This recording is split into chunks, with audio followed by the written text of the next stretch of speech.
My name is Paul. I'm 76 years old, and I'm going to tell 3 stories at different times in my life.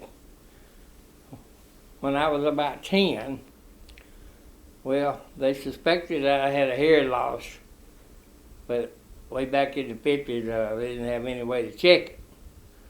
So they always put me at the front of the class.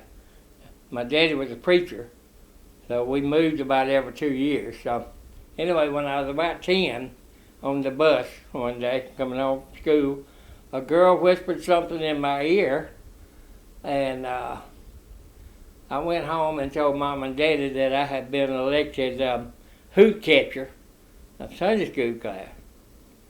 And they trying to look at each other and figure out what in the world is a hoot catcher. So they eventually figured out that I had been elected group captain in my Sunday school class.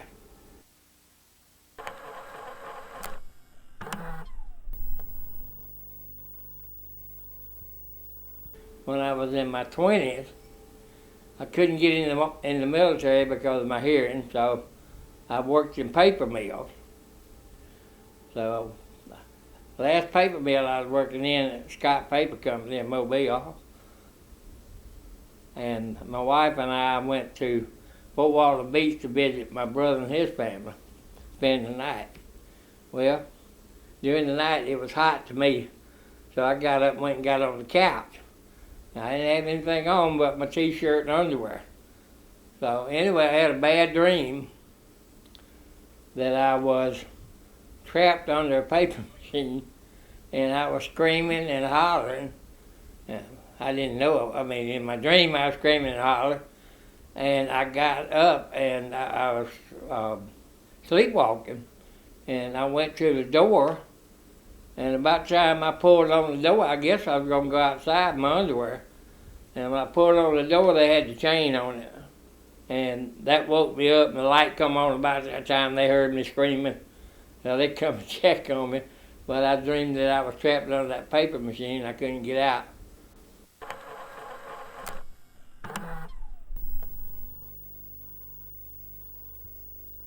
So then later in my lifetime, when I was in my 30s, a guy talked me into taking the test for a police officer in Mobile, Alabama. Well, at that time, it used to be years ago, you had to be 5'8", and I was about 5'7.5" on my stocking feet. And I had a hearing problem, which a lot of people didn't know that I did have.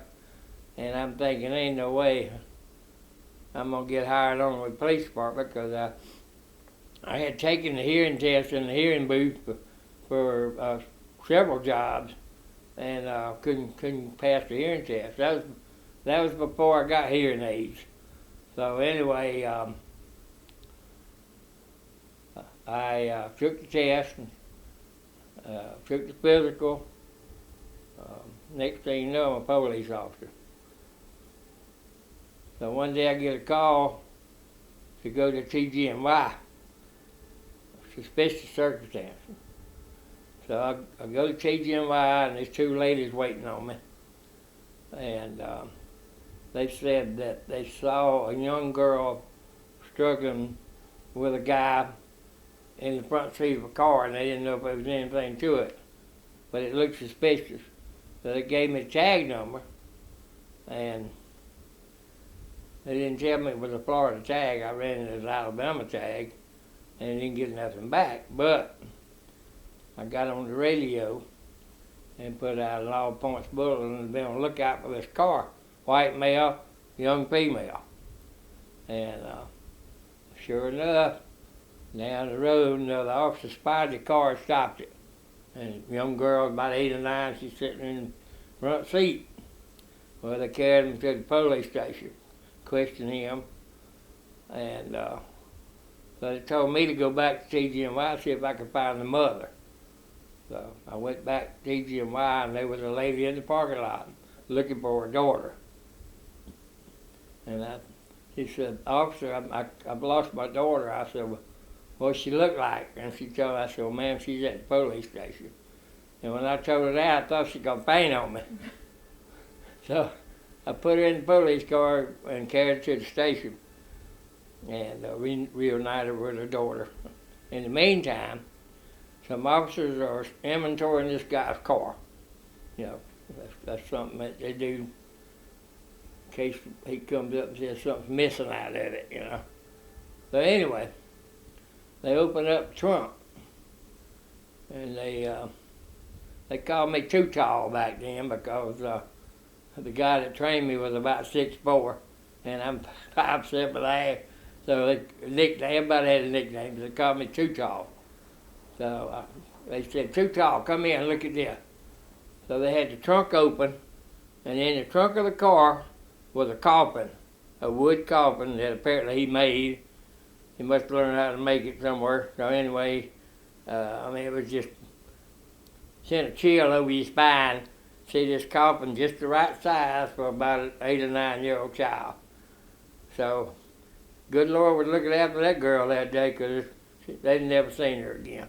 But what happened was they found out that he did the same thing when he was a juvenile in Shalimar, Florida, which is part of Fort Walton Beach. And I assume, because he was a juvenile then, that they sentenced him to juvenile detention, and when he got 21, they must have let him go. And I think that girl didn't survive. But I'm not positive of that, and I don't know whatever happened. I never had to go to court and testify or anything, so I don't know what happened to him.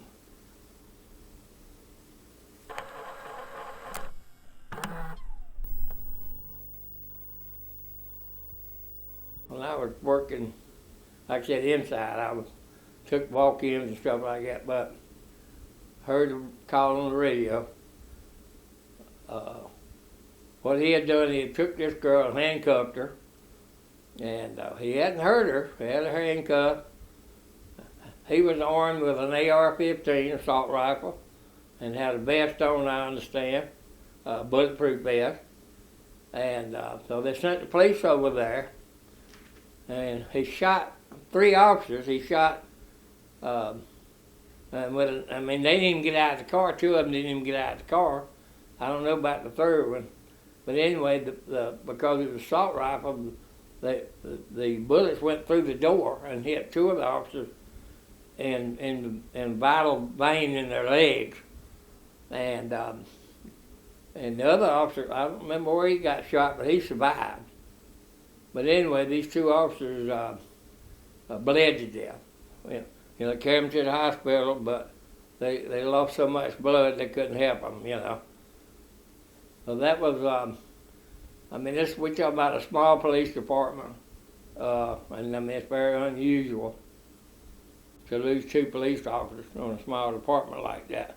I've seen it happen when I was a police officer in Mobile.